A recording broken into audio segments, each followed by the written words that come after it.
Good morning, Year 7. Today you're going to be doing a colour psychology column. You should have already looked through task 1, which involved you looking at the slides and learning about the psychology of colour. And now you're going to be creating a piece of work that showcases your understanding of the psychology of colour, but also your skill and application of colour.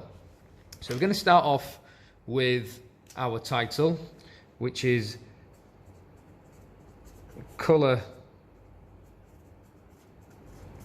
Psychology. I'll write my name here, Mr. Khan, my form 12U, and today's date, which is the 22nd of the 3rd, 2020. Now what I want you to do is, with a ruler and a pencil, you're going to create a column of 2 centimetre by 2 centimetre boxes. You will start off first by giving yourself about 2 centimetres from the top of the page. Let's just zoom in here so you can see what's going on. So I'll make a 2 centimetre mark here, and this will be my first box. So let's go down here, make a line, that's 2 centimetres. Then I'm going to leave a 1 centimetre gap, and then I'm going to draw another 2 centimetre line, because we actually need 10 boxes. So I'll continue to do that all the way down until I've got 10 2 centimetre boxes.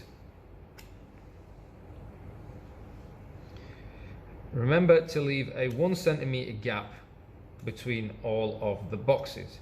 Now today's task is not just about understanding and learning about the psychology of colour. What's also very important is how well you use a ruler, and also how accurate you can make your boxes.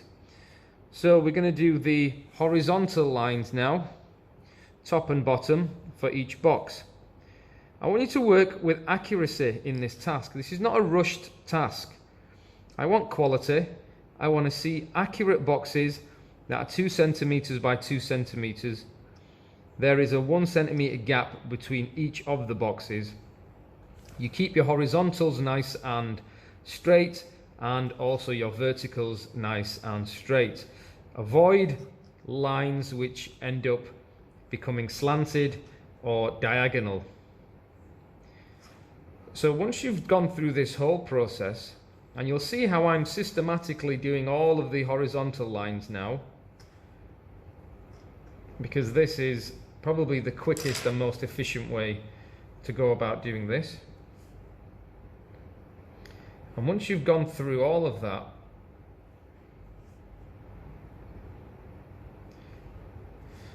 you will have completed all 10 boxes. And then the final stage would be obviously to close off each one of those boxes until that task is complete. And once you've done that, what you should end up with is something like this. Okay, 10 boxes, 2 centimetres squared. Now the next thing is you're going to need a range of colours. You're going to need the colour red, yellow, blue, purple, orange, green, black, brown, grey, which is using a pencil, and the last box you're going to leave the colour white. Now you don't have to do it in this order, but these are all the colours that you will need. Now in each box you are going to start to apply the colour. So I'm going to just zoom in here so you can see this a little bit more clearly. Let's just brighten that up for you. And we're going to take a colour. I'm going to take the colour green. And in my box, I'm going to apply the colour. But the way I want you to do this is not a solid colour. I want you to create a gradation of colour. And the way I'd like you to do it is I'd like you to do a diagonal gradation. So you're going to start in the corner with a solid opaque green. And as you move towards the middle of the box towards the center. I want you to reduce the pressure. So by the time you reach the other end, you've actually faded out like so. And then what I'd like you to do is turn the box around and do the same thing from the opposite end. You can go dark in the corner, and as you move towards the middle, you're going to get lighter. You can tidy up the edges later. So by the time you've finished, you've actually created a box which has a gradient. It's light in the middle and it's dark on the outside. Okay. So now we've got the colour green complete. You would continue to do the rest. Once you've done that, the next step is to write down the colour.